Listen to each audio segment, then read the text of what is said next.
우리가 하나님을 경외한다라고 하는 것은 하나님께 영적인 예배, 곧 순전한 예배를 드리는 것을 의미합니다.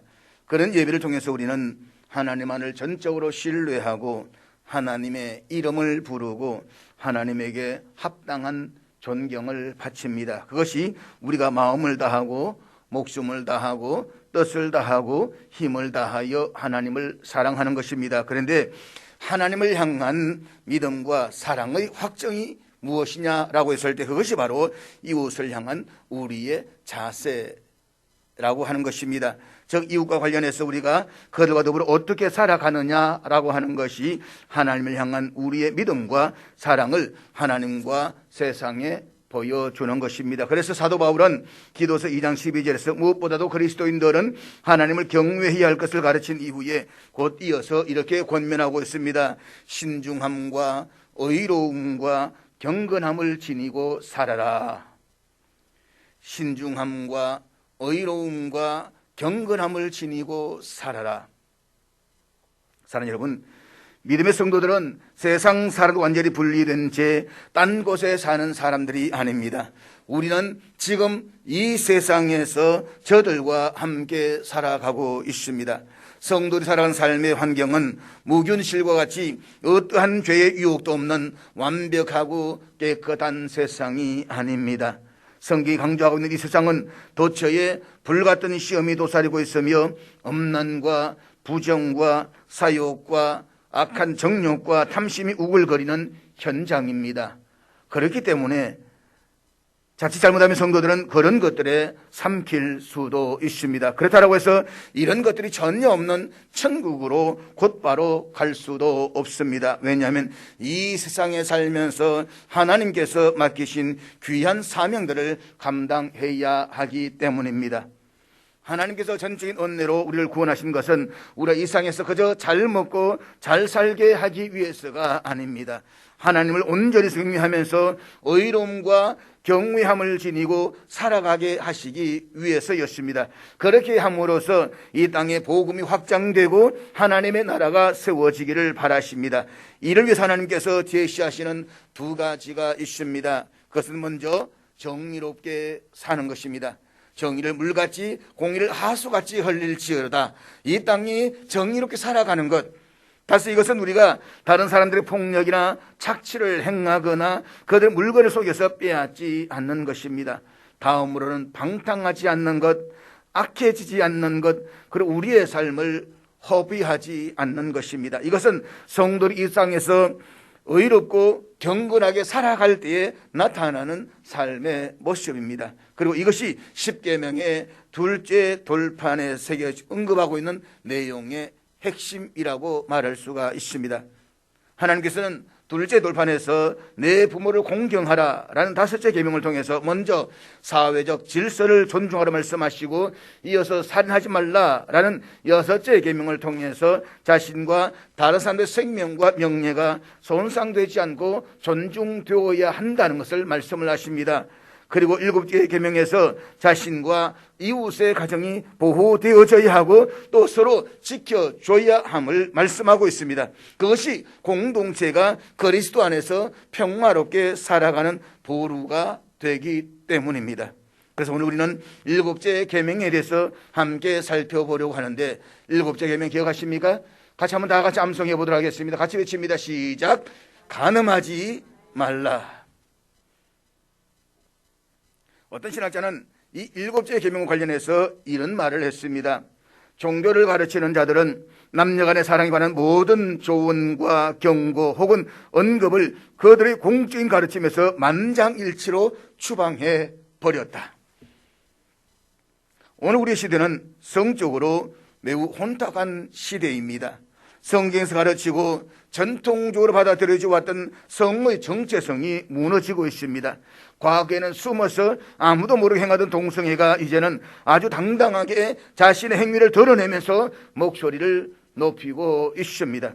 그런가 하면 이전에는 간음이 죄였지만 지금은 그것이 죄가 되지 않는다라고 말하는 사람들도 있습니다. 소돔과 고모라보다 더 음란하고 타락한 시대가 아마 우리의 시대일 것입니다. 문제는 성적 타락과 혼란이 순결하고 거룩해야 할 교회 안에도 버젓이 들어와 있다는 것입니다. 그래서 현대 많은 그리스도인들은 일곱째 계명과 관련해서 교회가 침묵해 주기를 바라고 있습니다. 가급적 이야기 좀 하지 말았으면 좋겠다. 이게 사실인지는 모르겠지만 회자되는 이야기를 가운데 오늘 한국교회 강단에서 목회자들이 사용하지 말아야 할 단어들이 있다라고 이야기를 합니다. 그 대표적인 것이 연애, 불륜, 바람, 이혼 등이라고 이야기를 합니다. 한마디로 말해서 일곱째 계명과 관련된 것인데 이런 내용의 설교를 하면 교인들이 굉장히 듣기가 부담스러워한다라고 말합니다. 그것은 교인들 가운데 일곱째 계명을 심각하게 어기고 살아가는 사람들이 의외로 많이 있다는 반정일 것입니다. 그런데 세상이 뭐라고 말하든지 성경이 분명히 간음은 죄라고 선언하고 있습니다. 그리고 사람들은 일곱째 계명을 그냥 지나가고 싶어 할는지는 몰라도 하나님께서는 결코 침묵하거나 무관심하지 아니하십니다. 오히려 하나님은 더 분명하고 강하게 선포하십니다. 간음하지 말라. 그렇다면 일곱째 계명이 우리들에게 구체적으로 명하시는 것이 무엇입니까? 첫째로 우리의 결혼과 가정이 성결하고 거룩하게 지켜져야 한다는 것입니다. 일곱째 계명은 결혼과 가정을 두르는 하나님의 보루입니다. 사람이 살아가면서 누릴 수 있는 수많은 행복들 가운데 가장 기본적인 기준은 가정입니다. 가정이 행복하면 그 사람은 모든 것을 다 가진 사람입니다. 그러나 아무리 부자라고 해도 가정이 불행한 사람은 모든 것을 다 잃어버린 사람입니다. 인간의 행복에 관한 보편적인 하나님의 축복의 도구가 가정입니다. 그런데 가정은 남자와 여자가 만나 결혼이라는 제도를 통해서 이루어집니다. 그리고 결혼은 하나님이 최초 인간 아담과 하와를 만드시고 에덴 동산에 당신이 직접 주례자가 되셨던 아주 신성한 제도입니다. 결혼은 인간 사이에 존재할 수 있는 가장 신성한 관계로서 부모와 자녀의 관계보다 더 우선합니다. 따라서 결혼의 신성함이 없이 그 인생은 가정에서의 참된 행복을 맛볼 수가 없습니다. 사랑하는 여러분, 하나님은 우리의 삶과 인격을 귀하게 여기십니다. 그렇기 때문에 남편과 아내 사이에 있어야 하는 믿음과 상호 간의 충성이 적절하게 존중되기를 바라십니다. 그리고 결혼처럼 거룩한 일이 흉악하고 수치스러운 일에 노출되지 않기를 바라십니다. 그것이 바로 우리가 이웃의 아내나 남편을 욕망이 가득한 눈길로 바라보지 말아야 하는 이유입니다. 우리가 그래야 하는 이유는 하나님께서 이미 그녀를 그녀의 남편과 결합시키셨고 그녀의 남편이 그녀를 그의 그늘 아래에 두기만을 바라시기 때문입니다. 하나님은 우리가 악하고 수치스러운 욕망을 느낄 때마다 하나님께서 자신의 이름으로 허락하신 복된 가정을 해친 모든 사람을 심판하신다는 사실을 잊지 않기를 바라십니다. 이것은 아내가 남편을 대하는 문제에 있어서도 동일하게 적용이 됩니다. 아내는 내 남편이 아닌 다른 남자들을 애정이 가득한 눈으로 바라보아서는 안 됩니다. 우리 모두는 마땅히 각자의 집에서 자신의 배우자와 함께 행복하게 살아야만 합니다. 그리고 그 아무도 그 질서를 해쳐서는 안 됩니다. 사랑하는 여러분, 하나님께서 우리를 축복하시기 위해서 만드신 유일한 공동체는 가정과 교회입니다. 가정은 천지를 창조하신 후에 에덴 동산에서 만드셨고 교회는 갈보리 언덕에서 예수를 십자가에 죽으시고 부활하심으로써 만드셨습니다. 따라서 교회보다 먼저 존재했던 것이 가정입니다. 다는 그 말씀을 드리지만 교회보다 더 중요한 것이 가정입니다. 가정이 더럽혀지고 순결하게 유지되지 못한다라고 한다면 가정에서의 신앙생활은 있을 수가 없습니다.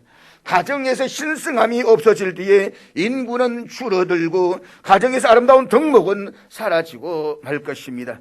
결국 간음과 방탕이 가정을 무너뜨렸고 그 사회와 국가도 역사에서 사라지고 말았습니다. 이것은 로마 제국을 비롯해서 인류 역사가 증명해 주고 있습니다.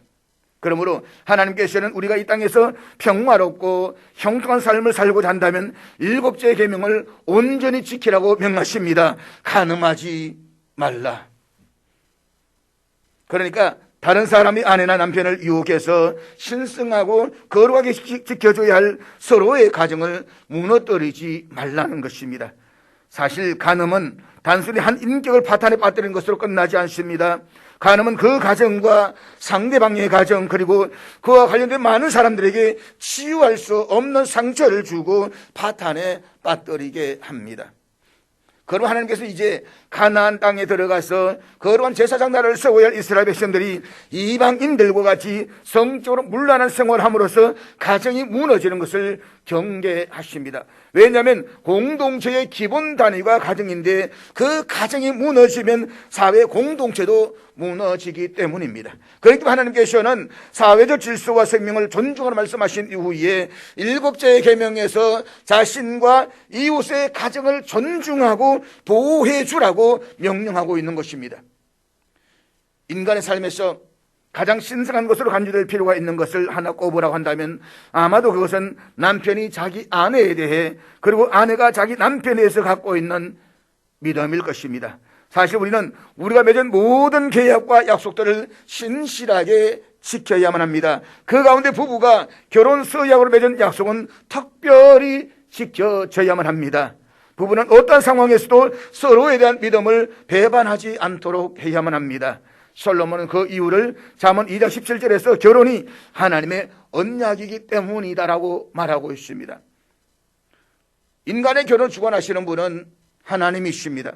따라서 결혼은 부부가 하나님의 언약을 통해서 긴밀한 연합체로 존재한다는 사실을 전제로 하고 있습니다. 그러므로 어느 남편이 자신의 아내와 맺은 약속을 파기할 경우 그는 아내만이 아니라 자신의 아내와 맺은 그 약속을 파기할 경우 하나님께도 위증하는 행위가 된다는 것입니다. 이것은 아내에게도 마찬가지입니다. 솔로몬은 이런 사람을 가리기 위해서 하나님의 언약을 잊어버린 자라고 말했습니다. 즉 하나님 앞에서 결혼관계로 세워진 가정이 깨어질 때에 하나님과의 언약도 깨어진다는 사실을 경고하고 있는 것입니다. 이와 관련해서 말라기 선지자는 2장 13절에서 이렇게 경고하고 있는데 우리 말라기 2장 13절 다 같이 읽도록하겠습니다. 말라기 시대 이스라엘 백성들은 하나님이 금지하셨던 이방신들의 딸들과 결혼했습니다. 여기서 이방신들의 딸은 이방신들을 섬기는 제사장들의 딸을 말합니다. 이들은 돈과 명예와 권력을 가지고 있었던 당시 그 사회에서 고위층에 속한 사람들입니다. 바벨론 포로에서 돌아왔던 이스라엘 사람들 가운데서는 출세하고 싶은 욕망으로 이런 이방신들의 딸들과 정략적인 결혼을 했습니다.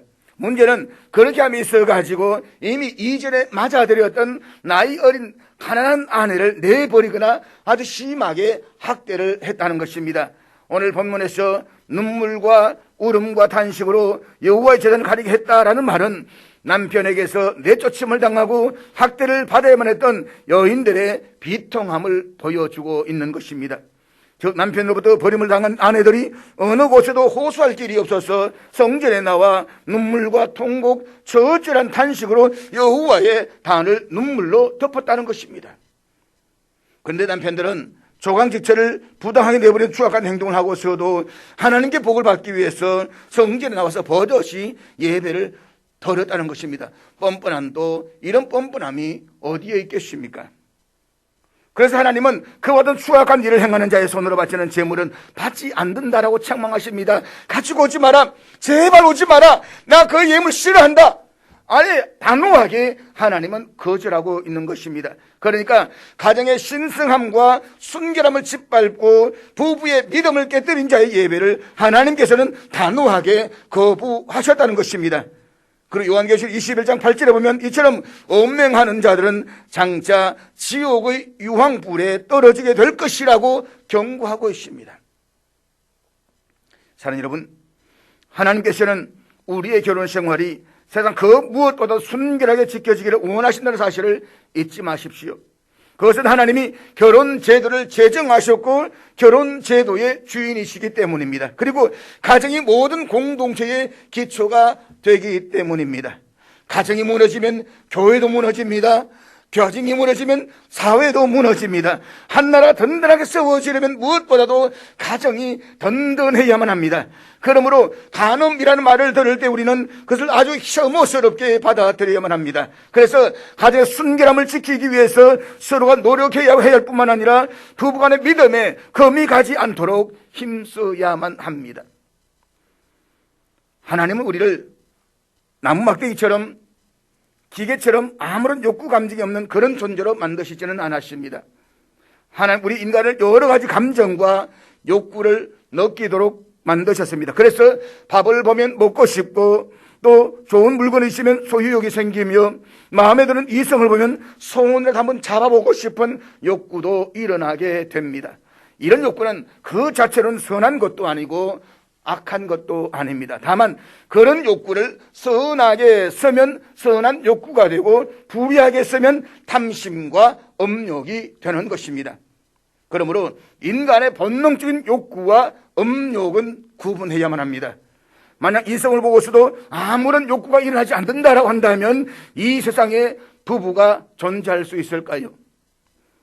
여인을 안아보고 싶은 욕구가 있는 것은 지극히 정상입니다. 그러나 자신의 배우자가 아닌 남의 부인과 남편을 안아보고 싶어하는 욕구는 경계해야 할 음욕인 것입니다.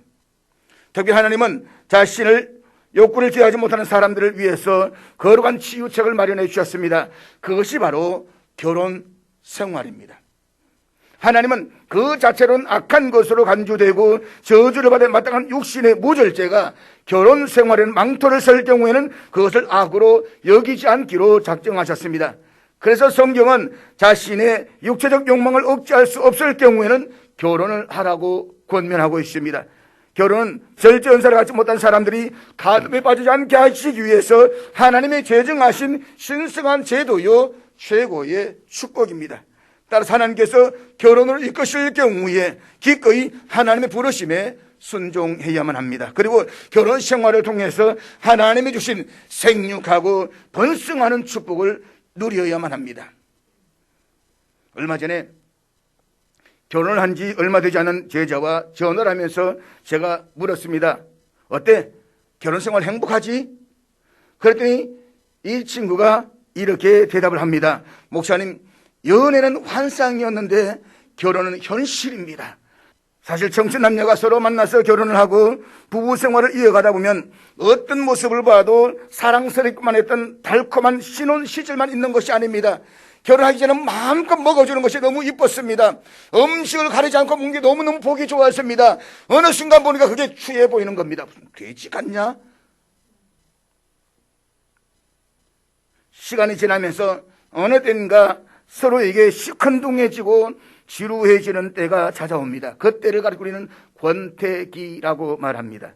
권태기는 상대방에 대한 실망감에 의해서만 생기기보다는 현실적인 문제, 양육의 스트레스, 또 심리적인 문제 등 다양한 원인으로 나타난다라고 말합니다. 이때는 문제를 상대방의 탓으로 돌리거나 회피하기보다는 더 좋은 관계를 유지하기 위해서 서로가 부단히 노력하는 시기로 인식하는 것이 필요합니다. 여러분, 오래된 물건에는 눈에 보이지 않는 향기가 있다라고 합니다.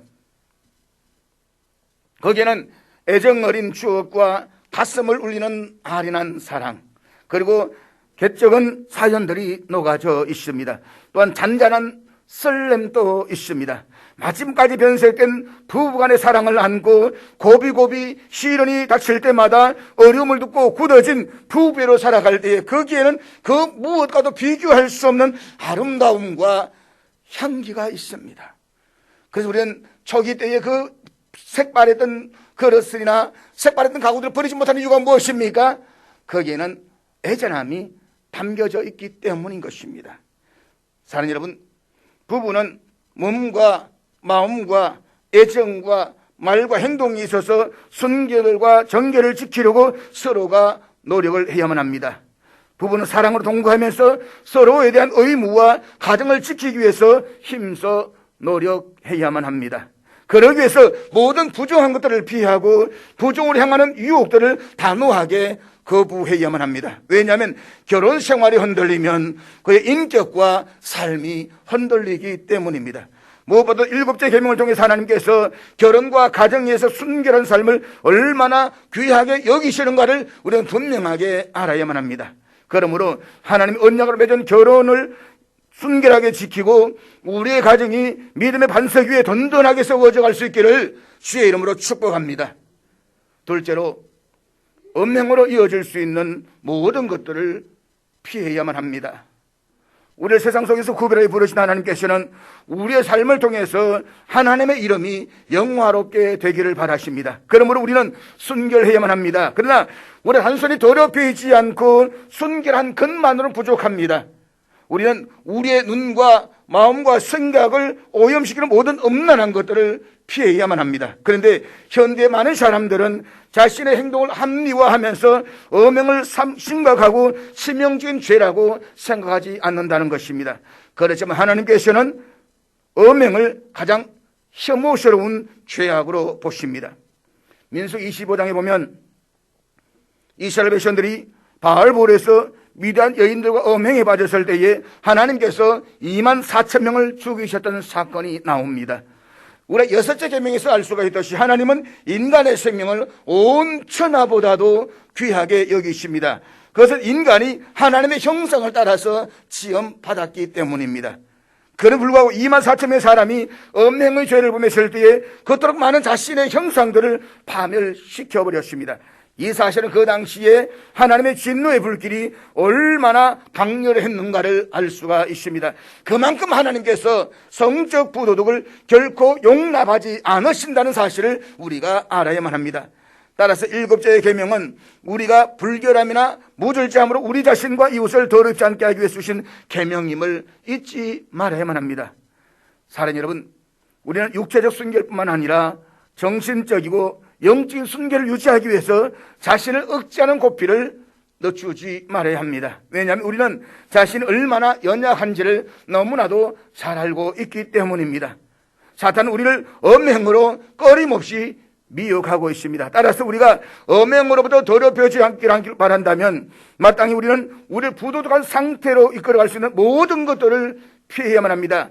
그렇다면 우리의 주변에서 피해야 할 부도덕한 것들은 어떤 것이 있을까요? 첫째로 우리는 세상이 과도하게 허용하고 있는 야한 옷차림이나 몸짓이나 말을 용납하지 말아야만 합니다. 사람들은 자신의 아름다운 표현을 하기 위해서 옷차림에 신경을 많이 씁니다. 그렇지만 우리 옷을 입을 때에도 정숙함과 정갈함을 유지하는 사실을 잊지 말아야만 합니다. 그래서 간혹 보면 속살이 다 비치는 옷차림을 해서 상대방으로 하여금 눈길과 마음이 끌리게 하는 사람이 있습니다. 어떤 사람은 몸에 딱 붙는 쫄티를 입어서 다른 사람 눈길을 불편하게 만드는 사람도 있습니다. 이런 옷차림을 해서 상대방을 하여금 마음을 끌리도록 한다고 한다면 그 자체가 이미 일곱째 계명을 어기는 사실을 잊지 말아야 합니다. 그래서 제가 늘 여름철쯤 오게 되면 옷차림 한 번쯤 터치를 하는 것도 그와 같은 이유 때문이다 라고 우리가 이야기를 하게 되는 것입니다. 몸짓과 말도 역시 조심해야만 합니다. 간혹 엄단 배설을 하면서 마치 이것을 유머처럼 자연스럽게 사용하는 사람들이 있습니다. 그러나 사도 바울은 악한 말이 우리에게서 떠나야 한다라고 말씀하고 있습니다. 엄단 배설이 우리 입에서 없어져야 한다는 것입니다. 언어는 우리의 사고를 지배하고 생각을 주장합니다. 그러므로 음란하고 악한 언어가 우리를 지배하지 못하도록 말 한마디 한마디에도 신중해야만 합니다. 잠언 2장에 보면 엄례를 가리켜서 말로 호리는 이방계집이라고 규정하고 있습니다. 여기서 호리다라는 말은 매끄럽다, 달콤하다라는 뜻을 가지고 있습니다. 이것은 엄녀가 유혹하는 말이 얼마나 자극적이고 매혹적인지를 나타내고 있는 것입니다. 실제로 우리가 영화나 드라마에 나오는 술집 여인들을 한번 보십시오. 저희 남성에게 던지는 말들이 얼마나 애교가 넘치고 상냥하고 부드럽고 달콤합니까? 아마 부인님들께서 매사에 남편들에게 이런 말들을 한다면 남편이 얼마나 좋아하겠습니까? 이것은 남편님들도 마찬가지입니다. 그런데 이상하게도 부부간에 서로 험담하고 함부로 말을 막 하다가도 다른 사람에게는 말꼬리가 살짝 올라가면서 부드러워지는 사람들이 있습니다. 그런 행동은 정말 잘못된 것입니다. 달콤하고 애정이 가득한 말은 남편과 아내에게 많이 하고 남의 남편이나 아내에게는 하지 마십시오. 통계적으로 본다면 거기에서 불륜의 사기 턴다라고 이야기를 합니다. 자, 여러분, 우리는 내 남편, 내 아내가 아닌 다른 사람들에게서 몸짓과 말을 참으로 조심해야 합니다. 말을 함부로 터놓고 야자하는 것도 안 됩니다. 내 남편, 내 아내가 아닌 다른 사람들에게는 존칭어를 써되 어느 정도의 간격을 두고 이야기를 해야만 합니다. 내 남편하고 친하면 되지 남의 남편하고 친해야 될 이유는 없지 않습니까? 어떤 분은 이렇게 이야기하는지도 모릅니다. 우리 사이에는 아무 일도 없는데요. 그래서 설령 그들 사이에 아무 일이 없었다라고 할지라도 하나님은 그런 태도를 결코 용납하지 아니하십니다. 불륜이나 엄행이 부도덕한 몸짓과 말을 나누는 데서부터 시작되기 때문입니다. 둘째로 춤과 외설적인 행동을 삼가해야만 합니다. 과거 80년대 우리나라 건설 노동자들이 중동에 많이 진출하면서 사회적으로 심각하게 문제가 되었던 것이 춤바람이었습니다. 오후 4시 장가방 춤바람. 그리고 오후 4시 되면 주부들이 장바구니를 들고 시장을 한다고 하면서 갔다가 춤바람 가서 캐바라 춤을 추고 그리고 그게 이제 직원들한테 목록을 적어놓고 무슨 물건 사오라고 해놓고 그러곤 하는데 그 물건도 뭐냐 배추 한 단. 뭐 이렇게 해가지고는 춤바람 났던 시기가 있었습니다. 남편들은 머나먼 외국 땅 그것도 중동의 뜨거운 땡볕의 건설 현장에서 피지땀을 흘리면서 일하고 있을 때에 일상을 탈피한 부인들은 외로움과 허전함을 달래기 위해서 춤바람이 났던 것입니다. 그 결과 속이 시꺼멓게 탔던 노동자들은 사막의 현장에서 피눈물을 흘려야만 했고 가정은 깨어졌습니다. 요즘은 댄스도 스포츠 가운데 하나이고 건강에도 도움이 된다라고 말하면서 춤이 뭐가 문제냐라고 반문하는 사람들이 있습니다. 그러나 여러분, 문제는 춤이 단순히 춤으로만 끝나지 않는다는 것입니다. 춤을 출 때는 언제나 남녀가 몸을 딱 붙여가지고 서로를 탐닉하게 되어져 있습니다. 그래서 추멍은 엄행의 전 단계에 불과하다라고 말합니다. 더구나 여자들은 분위기에 참으로 약한 존재들입니다. 아무도 장담을 못합니다. 그리고 남녀 간의 간음죄는 예고편이 없습니다. 한순간인 겁니다. 요즘은 남편은 회사에서 열심히 일하고 있을 때의 부인은 적당한 장소에 차를 몰고 와서 세워놓고서는 다른 남자의 차를 타고 골프를 치러 가고 데이트를 가는 일들이 비일비재하다고 합니다. 골프가 단순히 골프로만 끝나면 얼마나 좋겠습니까? 차를 마시고 식사를 하다 보면 탈선으로 이어지는 것입니다. 그럼 우리는 범죄할 수 있는 그런 환경을 일부러 찾아가거나 만들면 안 됩니다. 오해하지 마십시오. 저는 여러분의 기호나 생활에 억지로 고리를 걸어서 율법적으로 말하고자 하는 것이 아닙니다. 우리가 건강하고 행복한 신앙생활을 하려면 내 가정을 든든하게 지키려면 악은 어떤 모양이라도 버릴 수 있는 용단이 필요하다는 것입니다. 셋째로 친구를 잘 사귀어야만 합니다. 사도 바울은 고린도전서 15장 13절에서 나쁜 교제가 선한 행실을 더럽힌다라고 선언하는데 우리 고린도전서 15장 33절 다 같이 읽겠습니다. 속지 말라 악한 동무들은 선한 행실을 더럽히나니. 오늘 본문에서 바울이 강조하고자 하는 것은 동무, 즉 친구입니다. 친구는 가장 가까운 거리에 있으면서 절대적인 영향을 미치는 존재입니다. 그러므로 길게 이야기할 것도 없습니다. 친구를 잘 사귀십시오. 좋은 친구를 가려서 사귀십시오. 무엇보다 내가 좋은 친구가 되어서 옳은 길로 인도하십시오. 그것이 성도로서 마땅히 해야 할 일입니다. 그럼에도 불구하고 사람이란 항상 좋은 영향력만을 미치는 위치에 있을 수는 없습니다. 오히려 그 반대인 경우도 있습니다. 다시 말해서 나쁜 영향이라도 친구로부터는 쉽게 받을 수 있다는 말입니다. 실제 우리들 주위에는 그러한 일들이 비일비재합니다. 성경에도 다윗의 아들 암논을 보십시오. 그는 당시 다윗의 왕비 성계 영순에 올라있는 미래가 보장된 인물이었습니다. 그런 그가 요나답이라는 간교한 친구가 획책한 계획에 넘어가서 다말을 겁탈하게 됩니다. 암논이 다말을 강간하게 된 사건은 친구 요나답이 없었다고 한다면 결코 일어날 수가 없는 일이었습니다. 결국 친구의 말대로 따라갔다가 자신은 압살롬에게 살해를 당하고 다말은 다말대로 인생을 망치고 압살롬은 압살롬대로 중죄를 범하는 일을 저지르고 만 것입니다.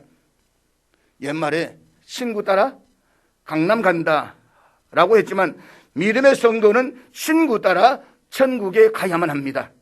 그래서 그 친구를 따라가면 천국을 얻을 수 있고 힘들고 어려운 상황에서도 하나님을 굳게 의지할 수 있는 그런 친구를 사귀십시오. 무엇보다 나 자신이 그런 친구가 되기 위해서 노력하십시오. 우리는 하나님이 우리에게 온갖 형태의 성적 부도를 금하시는 목적이 무엇인가를 분명하게 알아야만 합니다. 그것은 우리 안에 간음으로 이어질 만한 어떤 부족함도 없게 하시기 위해서인 것입니다. 그래서 우리는 좋은 친구, 올바른 친구를 만나고 사귀고 또 내가 그런 친구가 되는 것입니다. 마지막으로 우리의 생각과 마음이 깨끗해야만 합니다. 마태복음 5장 28절을 다 같이 읽도록 하겠습니다. 나는 너희에게 이르노니 음욕을 품고 여자를 보는 자마다 마음에 이미 간음하였느니라. 아멘. 여기에서 음욕을 품었다라는 말은 암탉이 병아리를 품은 것 같다라는 뜻입니다. 시간이 가면 이미 결정된 병아리가 되어서 태어나듯이 이미 간음하기로 작정해버린 그 마음이 바로 음욕을 품었다라는 뜻입니다. 우리는 일반적으로 죄를 생각할 때에 이미 나타나고 결정된 죄만을 죄라고 생각을 합니다. 가령 사람을 죽였다든지 간음을 했다든지 하는 것은 분명히 죄입니다. 그렇지만 외부로 드러나지 않거나 상대방에 구체적인 피해를 주지 않으면 죄가 아니라고 생각을 합니다. 그래서 어떤 사람들은 이렇게 이야기할 것입니다. 아니, 아름다운 여자에게 눈길이 가는 것은 자연스러운 현상이 아닌가? 멋진 남자에게 한 번 더 눈길이 가는 것은 당연하지 않는가? 그렇지만 오늘 본문에서 보다라는 이 말은 단순히 그냥 바라보는 것이 아니라 주의를 기울여서 관찰한다라는 매우 적극적인 의미를 가지고 있습니다. 그래서 저는 이 부분을 이렇게 이야기하고 싶습니다. 아름다운 여인을 한 번 보는 것은 자연스러운 현상이다. 그러나 두 번 보는 것은 그 마음에 엄탕함이 있는 것이다. 중요한 것은 하나님께서 우리의 중심을 살피신다는 것입니다. 우리의 속마음을 다 아십니다. 이 속마음을 아시는 하나님 앞에 이미 간음하기로 마음이 작정되어졌다고 한다면 그것은 간음입니다. 그러므로 우리의 생각과 마음이 더러운 것에 오염되지 않도록 성령의 기름 부으심을 받으십시오. 그리고 정결하십시오. 정결한 양심을 지닌 사람에게는 모든 것이 깨끗합니다. 우리 사탄이 우리의 마음을 빼앗아서 우리 안에 그 어떤 흠을 만들어내지 못하도록 매사에 조심해야만 합니다. 바로 그것이 간음하지 말라는 7제의 계명이 우리에 그토록 중요한 이유입니다. 7째 계명은 단순 우리에게 음행반을 금하는 것이 아니라 그것과 관련된 모든 것들, 그것 따른 모든 것들, 그것과 유사한 모든 것들, 그리고 우리를 악으로 이끌 수 있는 모든 것들을 금하고 있습니다. 우리는 다른 사람의 인격이나 재산에 해를 끼치지 말아야 할 뿐만 아니라 온전하게 순전한 삶을 살아야만 합니다. 더 나아가서 모든 천박하고 경박한 일들을 멀리해야만 합니다. 더러운 말과 춤, 그리고 천박하고 부족한 행위는 하나님 앞에서 간음이나 다름이 없는 것이라고 정죄되고 있습니다. 심지어 온갖 형태의 무절제함도 역시 거르하다는 것을 알아야 합니다. 여기에는 게으름과 먹고 마시는 것도 포함이 됩니다.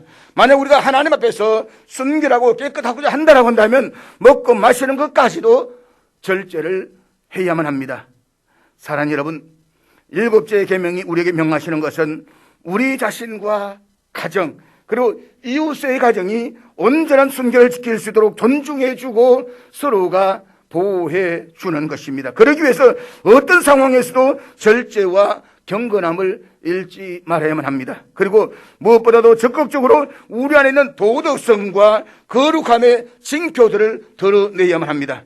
그러므로서 우리 자신과 가정을 한 해 받으실 만한 거룩한 산점을 얻으려서 축복의 통로가 될 수 있기를 주의 이름으로 축복합니다.